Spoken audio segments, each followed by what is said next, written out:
राज्य की प्रजा ध्यान दे।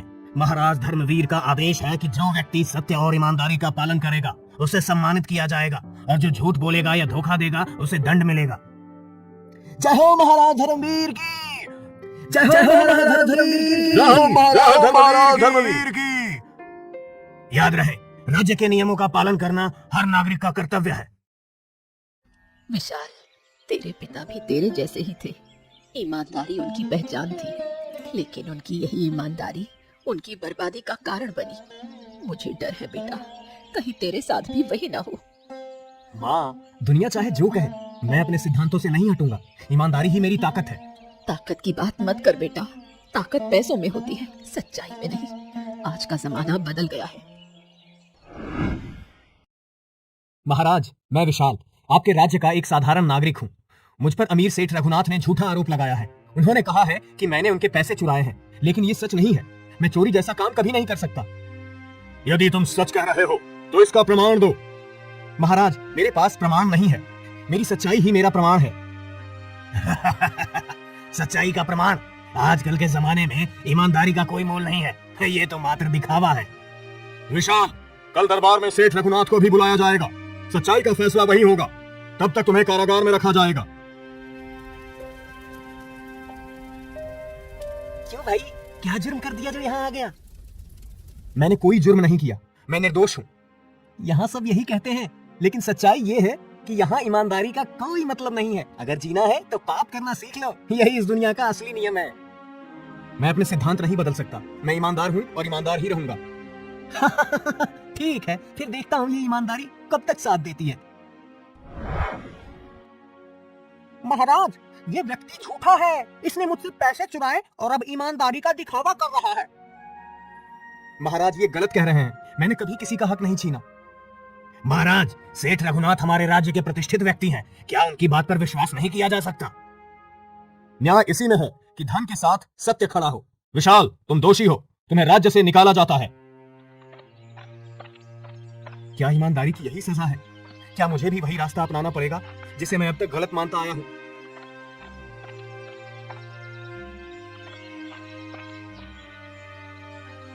क्यों भाई, यहीं बैठे बैठे दुनिया को कोस रहे हो? ये कुछ करने का इरादा है?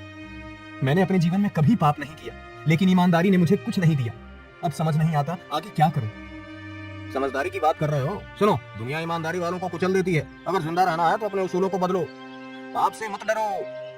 पाप करने से आत्मा को कैसे चैन मिलेगा? चैन आत्मा से नहीं, पेट भरने से मिलता है। आओ मेरे साथ, तुम्हें दिखाता हूँ असली दुनिया कैसी होती है। राणा, ये विशाल है। इसे राज्य ने धोखा दिया है। ये अब हमारे साथ काम करना चाहता है। मैंने कभी ऐसा काम नहीं किया, लेकिन शायद यही रास्ता बचा है।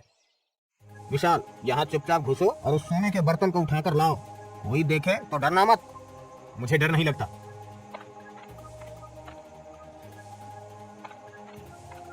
रुको, तुम क्या कर रहे हो? चुप रहो, वरना जान से जाओगे। शाबाश, अब तुम सही रास्ते पर हो।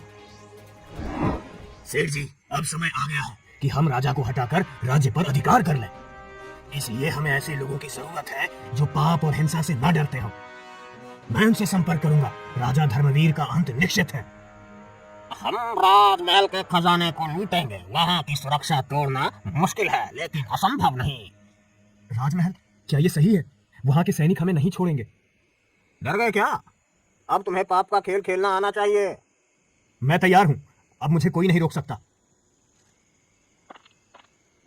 अर्जुन, सुरक्षा कड़ी है, सैनिक हर ओर तैनात हैं। अब बताओ कैसे अंदर जाएंगे? दक्षिणी द्वार पर सिर्फ 2 सैनिक तैनात हैं, उन्हें धोखे से हटाएंगे। विशाल, ये काम तुम्हारा है। मैं सैनिकों को धोखा दूं? डर रहे हो या फिर अभी भी ईमानदारी का भूत सवार है? नहीं, मैं कर दूंगा। तुम कौन हो? यहाँ क्या कर रहे हो? भाई, मैं पास के गांव से आया हूँ। मेरी बैल गुम हो गई है। सुना है वो महल के अंदर घुस गई है। कृपया मुझे जाने दें। यहाँ बैल कैसे आ सकती है? झूठ बोल रहे हो। शाबाश विशाल, अब चलो अंदर। खजाना महल के तहखाने में है, लेकिन वहाँ जाल बिछे हुए हैं। जाल? तो क्या पीछे हटना पड़ेगा? पीछे हटने की बात मत करो, बस मेरी बात सुनो। हमें सही रास्ता पकड़ना होगा। यहाँ सिर्फ सफेद ईंटों पर कदम रखना, बाकी ईंटें दबते ही जाल सक्रिय हो जाएगा। सब ध्यान से चलना। सावधान विशाल, एक भी गलती हुई तो सब खत्म। देखा, मैंने कहा था कि हम सफल होंगे। जल्दी से खजाना उठा लो। इतना धन, इसे देखकर यकीन नहीं होता। धन पर यकीन मत करो, बस जल्दी करो, सैनिक कभी भी यहाँ पहुंच सकते हैं। चोर तहखाने में ही है, उन्हें पकड़ो। सैनिक आ रहे हैं, अब क्या करेंगे? लड़ना पड़ेगा, तैयार हो जाओ। हथियार डाल दो वरना जान से जाओगे। हम हथियार डालने वालों में से नहीं हैं। तुम जैसे साधारण लोग राजा के खजाने को नहीं छू सकते। मैं साधारण नहीं हूँ, अब मैं कुछ भी कर सकता हूँ। अर्जुन, वो दरवाजा क्या है? दरवाजा छोड़ो, खजाना उठाओ। नहीं, मुझे लगता है इसके पीछे कुछ और है। विशाल, अपना काम करो, अनावश्यक मुसीबत मत लो। मुसीबत से मुझे फर्क नहीं पड़ता, मुझे देखना है। ये क्या है? खजाने के पीछे और खजाना। ये खजाना नहीं है, ये शक्ति है। विशाल, वहाँ क्या कर रहे हो? यहाँ से खजाना लेकर निकलना है, जल्दी आओ। राणा, ये खजाने से ज्यादा कीमती है। ये सिंहासन, यहाँ कुछ खास है। तुम पागल हो गए हो? सैनिक बस पास आ चुके हैं, उस सिंहासन से दूर रहो। नहीं, मुझे इसका रहस्य जानना है। ऐसा लगता है ये सिर्फ एक सिंहासन नहीं है। ये क्या हो रहा है? ये जगह अभिशप्त लगती है। विशाल, उस ग्रंथ को मत छूना, पता नहीं क्या मुसीबत आएगी। ये कोई सामान्य ग्रंथ नहीं है, इसमें सच्चाई छिपी है। जो इस सिंहासन को छुएगा उसे अपने जीवन का सबसे कठिन सत्य स्वीकार करना होगा। बताओ, क्या तुम तैयार हो? मैं तैयार हूँ। विशाल, ये क्या कर रहे हो? हमें यहाँ से निकलना होगा। राणा, मैं इस सिंहासन का रहस्य जानना चाहता हूँ। ये मौका मुझे दोबारा नहीं मिलेगा। विशाल, तुमने ईमानदारी का जीवन चुना था, लेकिन परिस्थितियों ने तुम्हें पाप की ओर धकेल दिया। क्या तुम जानते हो ये सब क्यों हुआ? हाँ, क्योंकि दुनिया ईमानदार लोगों की कद्र नहीं करती। गलत। ये तुम्हारी परीक्षा थी, लेकिन तुम असफल हुए। अब बताओ, क्या तुम इस पाप के रास्ते पर हमेशा चलोगे? विशाल, ये सब छोड़ो, यहाँ से बाहर निकलने की सोचो।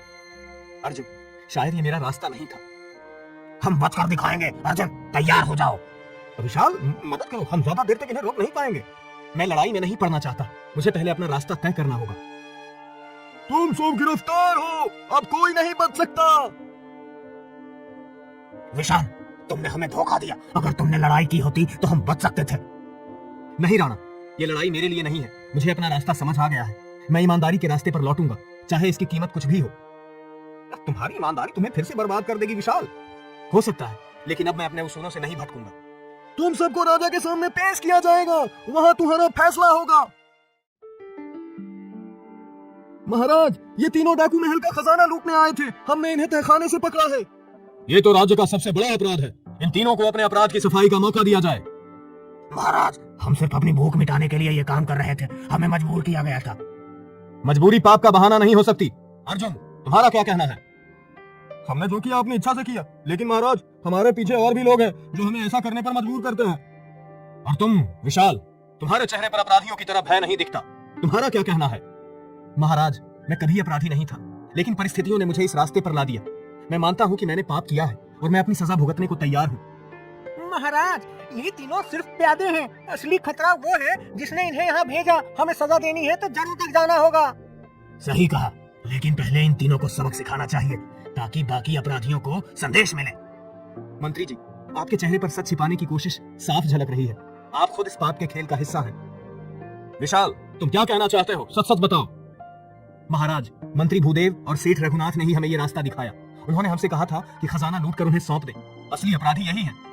ये झूठ है महाराज। ये आदमी खुद को बचाने के लिए मेरे ऊपर झूठे आरोप लगा रहा है। सही कहा, इन चोरों की बात पर भरोसा करना राज्य के लिए घातक होगा।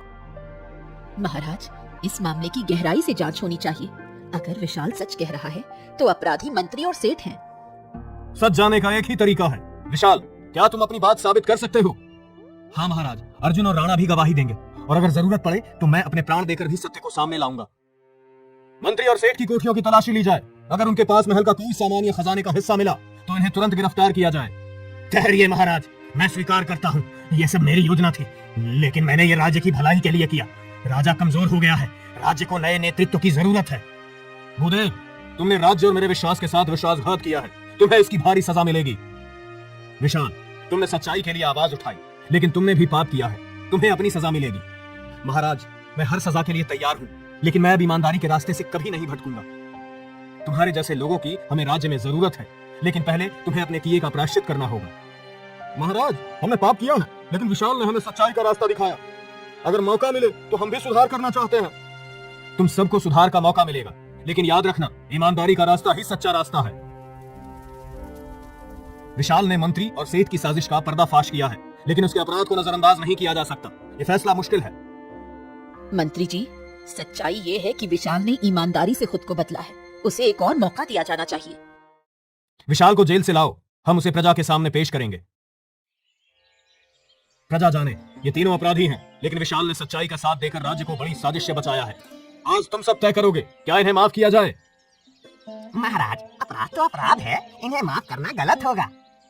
अगर माफ किया तो क्या गारंटी है कि ये फिर से अपराध नहीं करेंगे? मुझे माफ मत करो, लेकिन मुझे एक मौका दो कि मैं अपने अपराध का प्रायश्चित कर सकूं। मैं अपनी आखिरी सांस तक प्रजा की सेवा करूंगा। महाराज, प्रजा की सहमति से इन्हें मौका दिया जा सकता है, लेकिन इन्हें एक मुश्किल परीक्षा से गुजरना होगा। भूदेव, तुम्हारी बात में कोई चाल है, खुलकर कहो क्या चाहते हो। रानी जी, मैं चाहता हूँ कि विशाल और उसके साथी दुर्गम जंगल के डाकुओं को खत्म करके लौटे। अगर ये सफल हुए तो इन्हें माफ कर दिया जाएगा। ये उचित है। विशाल, अर्जुन, राणा, तुम्हें ये चुनौती स्वीकार है? हाँ महाराज, ये मेरी परीक्षा है, मैं इसे स्वीकार करता हूँ। विशाल, ये मंत्री की चाल है, वो चाहता है कि हम जंगल में मर जाएं। हाँ, और ये डाकू बहुत खतरनाक है। क्या हमें ये करना चाहिए? हमारे पास और कोई रास्ता नहीं है। अगर हमें अपने पाप धोने हैं तो ये परीक्षा पार करनी होगी। पुत्रों, तुम इस जंगल में क्यों आए हो? हम पापियों का प्रायश्चित करने और डाकुओं का सामना करने आए हैं। याद रखना, साहस के साथ ईमानदारी सबसे बड़ा हथियार है, लेकिन लालच और क्रोध से बचो, यही तुम्हारी सबसे बड़ी परीक्षा होगी। तो ये तीनों राजा के आदमी हैं। तुमने हमारी शांति भंग करने की हिम्मत कैसे की? हम तुम्हें मारने नहीं आए, हम चाहते हैं कि तुम अपना अपराध छोड़कर ईमानदारी की राह अपनाओ। ईमानदारी की बात करने वाले खुद अपराधी हैं। तुम हमें क्या सिखाओगे? हम जानते हैं हम गलत थे, लेकिन अब हम बदल चुके हैं, तुम भी बदल सकते हो। अगर तुम्हें मारना है तो मुझे मार दो, लेकिन सोचो, क्या तुम्हारे परिवार तुम्हारे अपराध का परिणाम भुगतने के लिए तैयार हैं? हमने यह अपराध गरीबी और अन्याय के कारण शुरू किया। क्या राजा हमारी मदद करेगा? अगर तुम वादा करो कि अपराध छोड़ दोगे तो मैं राजा से तुम्हारे लिए मदद मांगूंगा। हम राजा के सामने आत्मसमर्पण करेंगे, लेकिन हमें विश्वास है कि तुम अपना वादा निभाओगे। मैं अपनी जान देकर भी तुम्हारी मदद करूंगा, ये मेरा वचन है। विशाल, लगता है हमारी परीक्षा खत्म हो रही है। विशाल, अर्जुन, राणा, तुम लोग जंगल से लौट आए हो और साथ में डाकुओं को भी लाए हो। ये कैसा परिवर्तन है? महाराज, ये मेरी ईमानदारी और तपस्या का फल है। हमने डाकुओं को बदल दिया और वो अब अपराध छोड़ने का वचन देते हैं। महाराज, हम सब अब अपराध की राह छोड़ चुके हैं। हम अब राज्य की सेवा करेंगे। ये सब साजिश लगती है। महाराज, क्या आप इन्हें सच में माफ करेंगे? महाराज, हमें ये विश्वास करना होगा कि सच्चाई और ईमानदारी से ही बदलाव संभव है। विशाल ने अपने पापों का प्रायश्चित किया है। अगर विशाल और उसके साथी सचमुच बदल चुके हैं तो मैं उन्हें एक और मौका दूंगा। ये राज्य और प्रजा की भलाई के लिए होगा। महाराज, आपने मुझे एक और मौका दिया है, लेकिन मेरा संघर्ष खत्म नहीं हुआ। मेरी आखिरी परीक्षा यही है कि मैं प्रजा और राज्य के लिए एक सही रास्ता चुनूं। विशाल, अब हम पर विश्वास रखा गया है, हमें इसे तोड़ना नहीं होगा। हम सब मिलकर एक नए रास्ते की शुरुआत करेंगे। हम न केवल अपने पापों का प्रायश्चित करेंगे, बल्कि हम राज्य के लिए भी काम करेंगे। विशाल, तुमने जो किया वो साहसिक था, लेकिन तुम्हारी राह अब आसान नहीं होगी। अगर तुम सही साबित हुए तो तुम्हें माफी मिल सकती है।